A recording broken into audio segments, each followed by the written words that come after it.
bringing you news and updates from the Alliance of American Football, your source for everything Memphis, with your hosts, Dan and Michelle.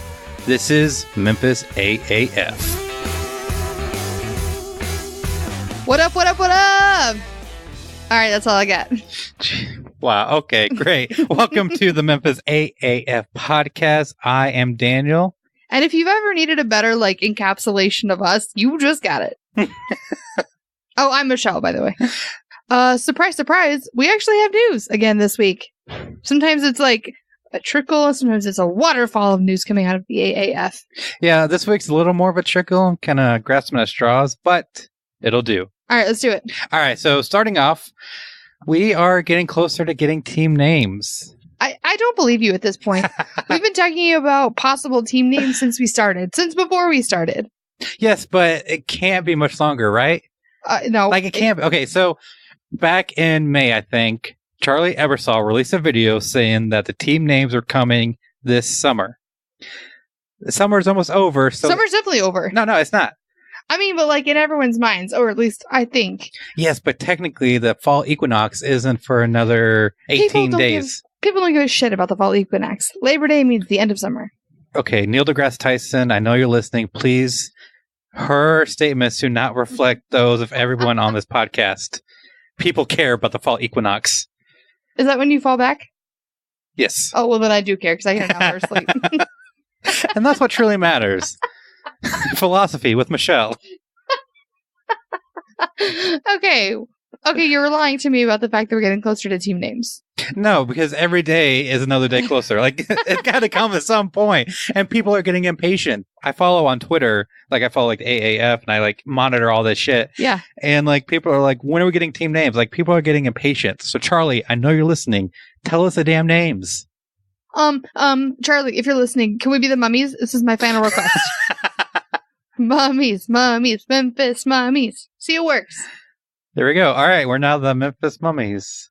I like it, so there we go. What are we going to call the podcast if it's the Mummies? Mum's the word. Oh, I like that.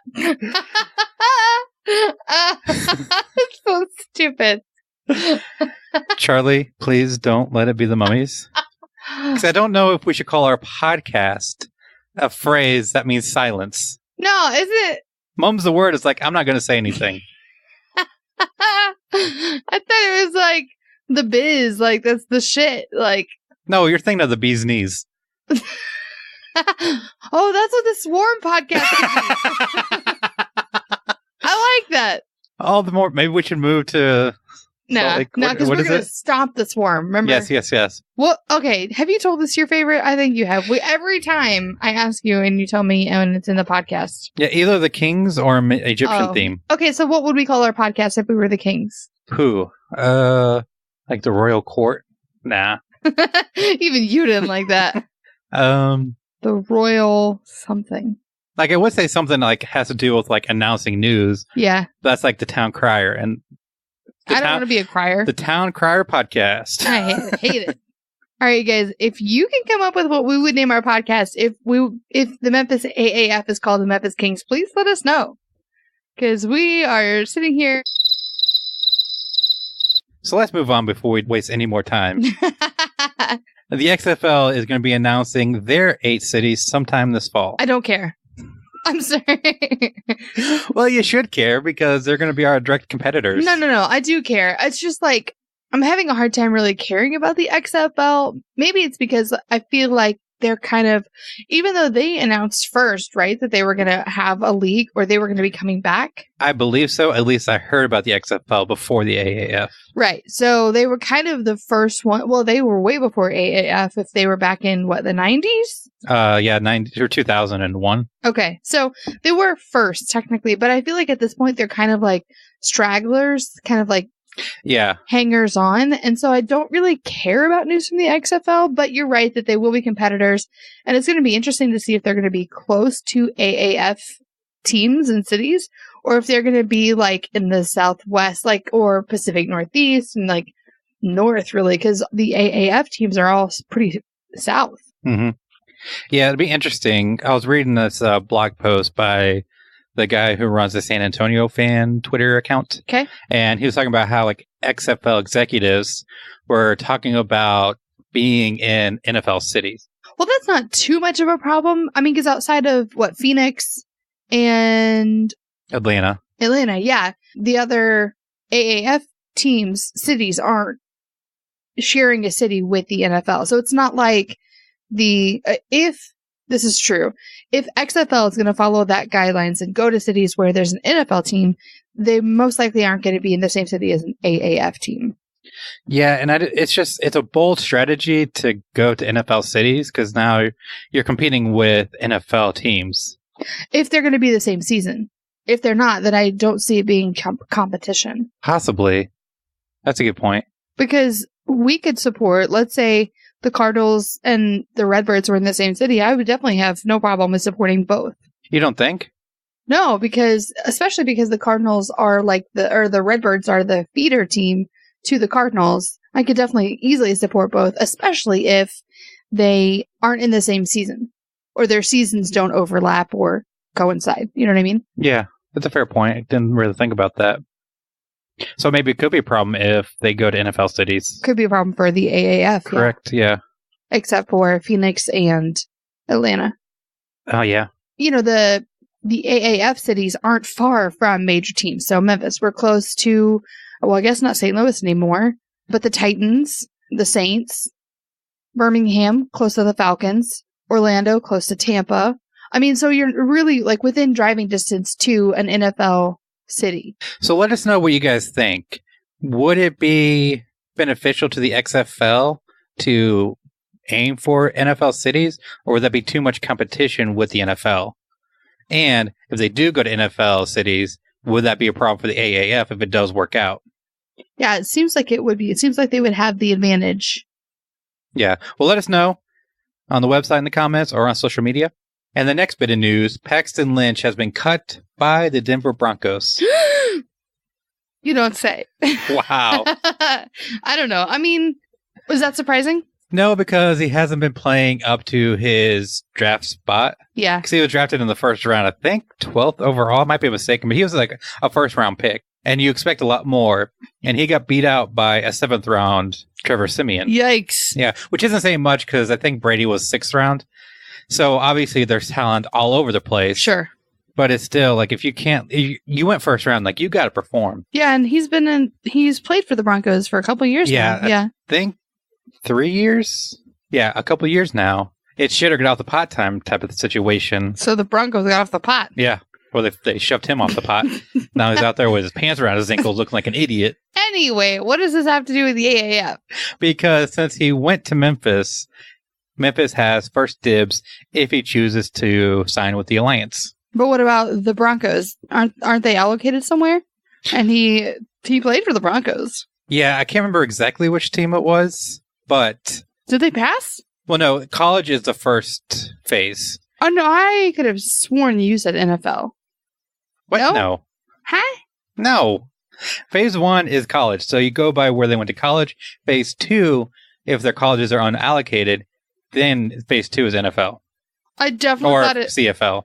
I definitely thought it started with, like, the professional football team, then college. No, the other way around. Oh, all right. So Memphis has a shot. Yeah. At Paxton Lynch. If he chooses to go the AAF route. If Memphis chooses to sign him. Yeah. Okay. But chances are he'll sign with another NFL team because he is a first-round pick, and he'll stick around for a little while. So if other NFL teams choose not to pursue him, will he come to the AAF? And if so, can he beat out Zach Mettenberger for the starting job? Who played for the Titans? Yeah. All right. He was a selfie guy. Yeah. And then there's always a chance that Riley Ferguson could decide to come to the AAF. Riley Ferguson, I've watched way more recently, obviously, so I'm like super excited about him possibly playing for the Memphis AAF. I would actually be interested to watch Paxton Lynch highlights because he's obviously good, right? You said he was first round. Yeah. So he's a good quarterback, and I'm excited to like see what could possibly be on our team. So I should go back and watch some of his stuff too. If it came down to Riley or Zach Mettenberger, that's his name, who would you prefer? Probably Zach, just because he's had more professional experience. Yeah. because Riley hasn't played, at least that I'm aware of, except he might have played in the preseason. But he was signed undrafted by the Bucks and then cut, and signed by the Dolphins and cut. So he just doesn't have that kind of experience. But I think he'd benefit more than Paxton Lynch with playing time in the AAF. Riley would benefit more? Because Paxton's kind of, he's had his shot and he hasn't performed. Like Riley and he's been being shifted around. Like it's not good for his development. Yeah. So for Riley, I think it's a great idea to come to the AAF. For Paxton, I think it'd be a better idea for him to stay in the NFL if he can. Gotcha. I follow. I agree. Sure. Moving on with the final bit of news. The AAF draft is coming up. Okay. I don't know. I don't know how really like a draft works. I don't really know. I just know that when it's game day, there are people that are playing on my team and I get to watch. Well, the draft is a selection process. No, I understand. Oh my God. Damn. So a while back, Charlie Ebersol announced that the draft... The liar? How is he a liar? Like, what are you going on about? It's fall. It's fall. It's not fall, technically. Okay, what did Charlie lie about now? That the draft would be sometime in September. There has been some rumors about that it's going to be happening in the next couple of weeks. Now, okay, correct me if I'm wrong. I probably am. The NFL draft, can't you watch it? It's like a whole thing. It's a whole production. Yeah, and they like sew the uniforms in the back so that the players can come out carrying them, and like it's a whole fucking thing. Yeah, this is probably going to be a bunch of dudes on a conference call talking to each other. So nothing like televised or... Highly unlikely. Like if they're not going to like do anything for the combine, they're not going to do anything for the draft. Is there stuff for the NFL combine? Yes. The NFL combine is another production. Oh. It's on TV. You can watch the guys do all their... But you know what? If they can make money at it, I'm sure it's going to be on TV. Yeah. Bingo. All right. So there's going to be a draft. It's going to be a bunch of dudes on a conference call just picking players. Yeah. So if like a team's interested in a player... Wait. Sorry. I should not say it's exclusively dudes. It's just probably predominantly dudes. But if there's some ladies that are making these decisions... More power to you. Sure. So these are for like unallocated players. So from what I understand, it's going to be like the phase 3 guys that their college wasn't allocated and they didn't play professionally. Gotcha. So if a team is interested in players, they essentially put them in a pool. And I'm guessing it's just like a draft. They all take turns picking who they want. Okay, but what if someone is allocated, but that team doesn't want them or isn't going to sign them? So I have absolutely zero information. But if I were to speculate, I would imagine at some point teams are going, or players are going to move from phase 1 to phase 2. So if an alliance passes on them in phase 1, then they are eligible in phase 2. Okay, but I don't know any kind of timeline. Sure. But if they didn't play for the NFL, then they would go straight to unallocated and up for grabs by every alliance. In the draft? I don't know. See, that's my question. Yeah. So it's like, let's just for example, because I know his name, Riley Ferguson. Let's say he did not play for the NFL, but Memphis AAF is not going to sign him. Is there some sort of conversation where on this hypothetical conference call where the Memphis AAF team or coach or whoever says, no, we're not signing Riley, so then therefore he's up for grabs and he's added to the pool? I'm just like so curious on how like every step in this process works because it's so new and so different. Yeah, I doubt that's going to happen before the draft. So like if guys are allocated in phase 1 or 2, they're not going to be in the draft. But that sucks for them. Yeah, but I'm sure at a later date they'll be free agents, quote unquote. Which could still be signed and picked up. Right. Okay, so it's not like... Yeah, the door's not shut on you. Oh, okay, that's going to suck like for like Division 1 players who play for like Alabama. Yeah. That don't get signed. Sure. And now, yeah, they're going to be able to be eligible. Okay. So they can still sign players after the draft is done. Yeah. Okay. And probably like all the way up just like in the NFL. Okay. And then there's going to be tryouts later on up to the teams. So there's still tryouts after the combine? Yeah. Somebody with the alliance had said that there's going to be like tryouts with the teams. Okay. So I don't know if these are going to be like AAF sanctioned or if it's going to be like up to the individual teams to coordinate that. But There will be tryouts coming sometime, so I think in the fall. If you're not signed, not allocated, just a free agent. If you miss the combines, there's still a chance. Yeah. Just go to the AAF.com website, and I think it's at the bottom. There's a link that you can fill out a form if you want to be a player. Make sure you do that so you get in their database. Good idea. Yes. Have you done it? Look. You want to play for their podcast team? I don't know if that is what. No. We could be official. Look, Charlie, I know you're listening. Hit me up. What? Sorry about calling you a liar. Hit us up if you want us to produce the official AAF podcast. Here's my theme song. You ready? We have a full theme song and everything. We're ready. Put me in, coach. Now on to our first and only interview of this episode. So I got Ricky Lewis Jr. with me here right now. He's out of North Carolina A&T. He's a running back and a slot receiver and did have some experience with arena football. Ricky, how you doing, man? I'm going well. About yourself? Oh, just doing what I can. I understand. Just enjoying the show. Just honestly, it's kind of weird because I'm almost ready for the NFL season to be over just so I can start watching the AAF. Yeah, me too. I just want to see how it's going to play out. Yeah, exactly. But a lot of big things coming up. We're finishing up the preseason. All the teams are making their cuts, so it'll be a weird time during the Alliance. Well, with that, I just feel like a lot going on. I'm just ready for the guys to get calls. Whoever got cut from the NFL getting calls. Everybody's going to get a call, I feel like, because there's just so much opportunity for guys to play right now and money to be made. And it's just a lot of opportunity right now. Yeah. And just a good chance to get back into the game you guys love so much. Yes, sir. They can't sit out for too long. Exactly. So tell us a little about yourself. What do you do outside of football? Me and a couple of my buddies, we own a little fitness group called Steady Grind Fitness. And we train kids and we have women's boot camps. And as far as the football is concerned, we do more of teaching with the older guys as far as college and high school. And for the younger kids, we do a lot of fundamentals and catching and feet work drills just to get the kids familiar with football and what they're going to experience as the years go by. But we also have women's boot camps, and we do just fitness stations and just want to keep everybody in shape. I also work at a law firm called Lanier Law Group and make my money there every week. So now I'm also working out, standing in the gym, trying to be ready for a call if I do get one. That is awesome. That's so cool that you guys are working with the kids and, working with fitness. Yeah, I really love working with kids. I was in the school system maybe 2 years ago. I was a TA, and I just like being around the kids. My parents did it for so long, and I seen my parents do it, so I got into it as well, and I actually enjoy it.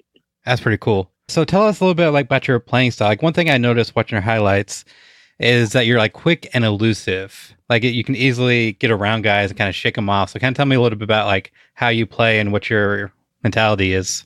I'm not really a boastful person when it comes to talk about football, but I just like to get on the field and show coaches what I can do and put the ball in my hands. I'm trying to make something happen at all times. If not touchdown, I'm thinking first down. I just like to have the ball in my hands and like to make things happen and make big plays for my team. I hear you. Yeah. Football is such a team sport. It's one guy can't do it all. So it's important, try to get that team mentality. Yeah. One thing I do enjoy about playing football is blocking. Believe it or not, at the receiver position, I do like to block. I mean, you can get a hold to somebody and actually have a legal fight if you want to. But I just like blocking when it comes to receiver and getting in the way, helping guys make plays as well. So I'm not just all about running the ball, but I can also help out if somebody else has the ball in their hand as well. Yeah, that's an asset that you don't really think about too much and doesn't really get a whole lot of attention. But when it comes to the running game, the receivers are just, I don't know if just as important, but they're highly important because, once the running back gets into that second level, you need, block the safeties and the cornerbacks. Yeah, that one block called 6 points. So yeah. I just tell my guys in high school, just get in the way for about 2 seconds and you can just get out the way. You just push that guy wherever he wants to go or just stand in front of him. We just set that block up and just run around him. Just get in the way for a little bit. And make his job a whole lot easier. Yes, sir. So what is one skill, one asset? What is one attribute that you bring to your team? Well, a lot of my teammates tell me that I'm a great team player as far as the locker room is concerned, and always, some football players only hang with offense, defense, hang with defense. I'm one of those guys that hang with everybody. I hang with an old lineman, the one that nobody talks to really, or I'm the type guy that'll go sit in the locker room and just have a conversation with guys about football and do little things like that. Because when we get on the field, we're all a team, and we wanted to be a team off the field as well. And I want to show other guys that it's not about what side of the ball you play on, who you should hang out with, anything like that. I just want everybody to be a team, and when everybody's a team, it helps out as far as winning championships is concerned. I love that. Like, just too often, I feel like in the NFL, you got a lot of these players who just call it, diva. They care more about themselves than they actually do about winning the game, it seems, or helping out the other guys. Yeah, it's a lot of guys like that, but hey, as long as we're doing what we got to do in the field, that's cool too. But out the field, I want to be a friend as well. So don't just do it on the field. Let's do it out the field as well. Yeah, definitely. Like, football is, I hear it said all the time, football is 90% mental, and having that teamwork, having that friendship, it gives you and your teammates a reason to play, because you're not playing for yourself. You're playing for, the other 10 guys on the field with you and all the guys on the sideline. Right. So you're listed as a running back and slot receiver.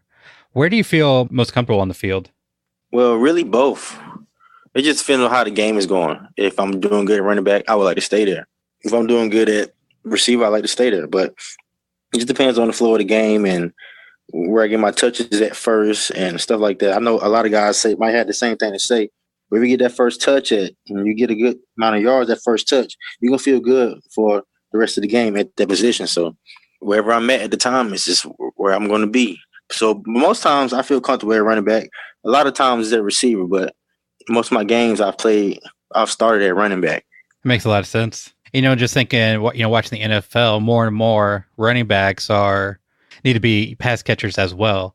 So you need running backs that can catch the ball. So like having that kind of cross training and be able to play both positions seems like it'd be a huge asset for any team. Right.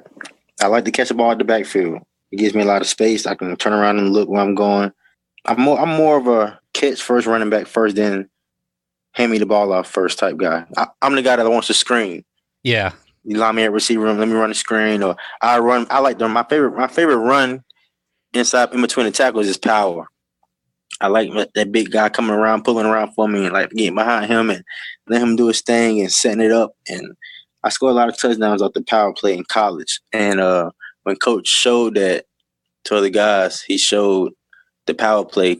I guess I ran the best in his eyes. So that is my favorite play. I also like the toss play, but screens and power is my favorite plays. That's awesome, because you get outside and you can go inside, having that versatility. Right. Yes, sir. I also like inside zone. I did a lot of that in high school. I played quarterback in high school, so we did a lot of inside zone and outside zone and zone read and stuff like that. So I'm real familiar with that as well too. Perfect. All right, so as you're probably aware, the AAF, they're going to be looking at the fans to kind of come up with team names, and we should be getting a team name soon. So in the Memphis Facebook group, there's a few names have been kind of floating around. So I've been doing this with all the guys. I'm going to hit you with a few names. Tell me what you think we should go with, or if you have another one to throw out there, let me know what that is. Okay. 4 names, the Kings, the Pharaohs, and the Blues. So out of those, or if you've got one to throw out there, what do you think we should go with? I like Memphis Kings. Yeah, that's a popular one. Yeah, I do like that one. The Blue, I like the Memphis Blues as well, because I just like the way that sounds. For sure. But I like Memphis Kings, though. Well, there we go. All right, so I'm going to give you 30 seconds to make your pitch. If anybody from the team or anywhere in the AAF is listening, why should they sign you? I feel like they should sign me because I'm a great team player. I'm all about winning. I'm a great listener. I'm very coachable. Put the ball in my hands. I'm ready to score a touchdown right now. Put a lot of work in as far as football is concerned, and I'm just ready to play ball now. That's awesome. I love that attitude. I love, the team player mentality. So, again, Ricky, thanks so much for coming on the show. Before you go, for anybody that's listening that want to connect with you online, where can they go? What's your social media? My Instagram is Tulu, the number 2, LEW Jr. JR. Facebook is Ricky Lewis Jr. If you want to find me on Facebook, and that's about it. Awesome. I'm going to be sure to put links to that in the show notes. So if you guys want to connect with them, or if you want to watch his highlight video, be sure to hit the show notes at memphisaaf.com. Again, Ricky, thanks so much for coming on the show. All right. Thank you. So that was Ricky.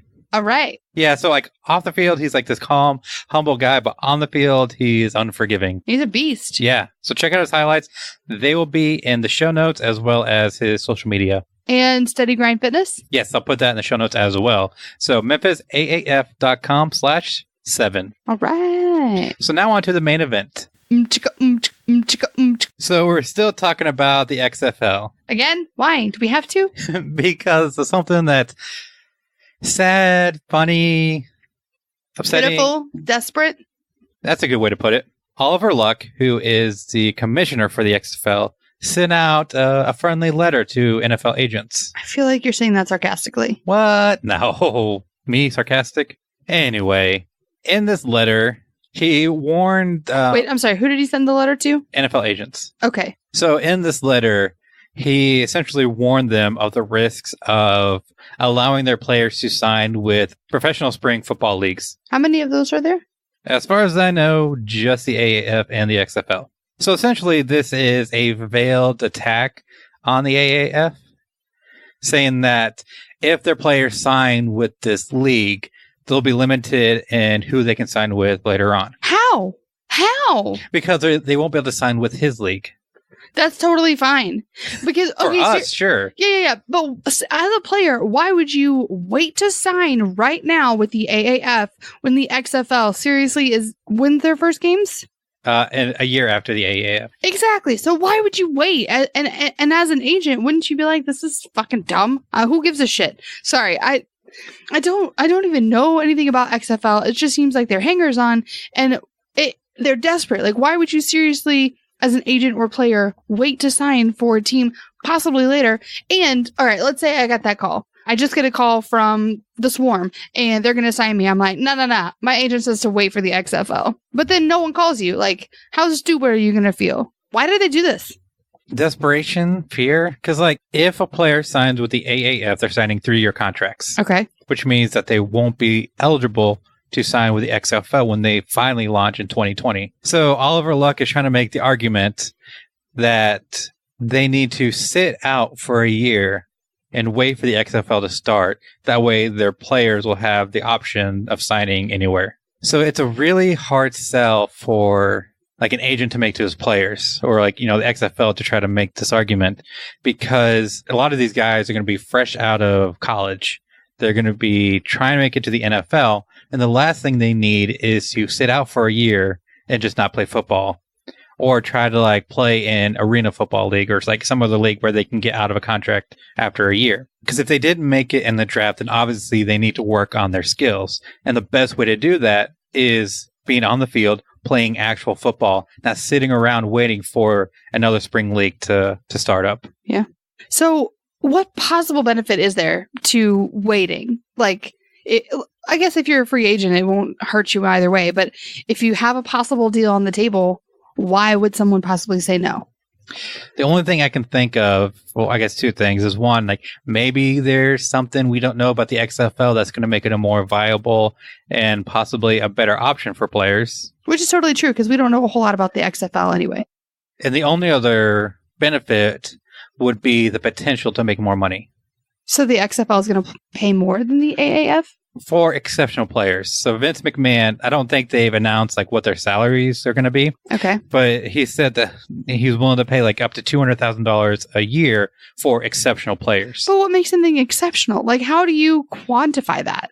Maybe like the top players in the league. So like the Aaron Rodgers and the Tom Brady's and like the Julio Jones of the XFL can make $200,000 and everybody else is going to be making something. I was going to say, like, wouldn't that just cause issues? But I guess that's how NFL teams work now anyway. I mean, people just make more than others, and that information's already out there, so. Yeah, and then it just comes down to having to make that risk assessment. Is it worth sitting out for a year, not getting that kind of film, not getting that playing time, or that extra money, which is still going to be well below the league minimum for the NFL, and even less than what you would make on a practice squad? Or do you want to maybe take a little bit less money, get playing time now, And hope for the benefits from the AAF for popularity and social media engagement and a better chance of making it to the NFL. So, I mean, that's what these players have to decide. And I just don't see the argument of sitting out for a year. But see, I guess this is why you have an agent, right? Because an agent could possibly get more inside information, or they could guarantee that you're going to be signed to the XFL, just because, like, that's the conversation that they could have with a team owner, possibly. You know, as a player, maybe you don't have access to all of this information, but an agent might, and they could definitely help you, hopefully advocate for what's best for you. Yeah. Maybe I shouldn't be saying this, but I feel like if you don't already look into getting an agent, if you're looking to play in the league, because they can, especially like one with experience, like they know the system, they know how to fight for you and know how to advocate for you. I feel like we should watch Ballers. Isn't it about an agent? I don't know if he's an agent. It's got The Rock. I'm down. Okay, perfect. I did speak with an agent, and the one thing he told me is that in the NFL, with the collective bargaining agreement, there's rules and regulations about how agents can operate. There's nothing like that in the AAF. So there's agents out there that are probably going to be looking to take more than their fair share. So if you do get an agent, don't pay him more than 3% of your earnings, is what this guy said to me, this actual agent. That's good to know. Yes. Yeah, definitely do your research. Yeah. I don't know anything about this shit, so don't listen to me. But just, yeah, I'm sure there's a lot of stuff out there. Well, I would hope there'd be a lot of stuff out there. Yeah, I don't know. This is an area of football I completely have no idea. Do you think that maybe sometime we could get him on the show? Maybe he could give some information to these players? I think that would be beneficial. Let's see what we can do. That'd be really cool. It would be cool to talk to an agent and to hear more about that side of football. Yeah. So if I can get him on the show, let me know, like, what questions do you have that... Yeah, as fans or players. Yeah, that an agent could be able to answer. Hopefully we can help you out. All right, so I think we'll leave it on that note. All right, that's a good one. Yeah. Let us know what you guys think. Head on over to memphisaaf.com/7 for all the show notes to this episode, as well as links to everything we talked about, including the article about the XFL. And also follow us on social media. Do it. And until next week. Whoop.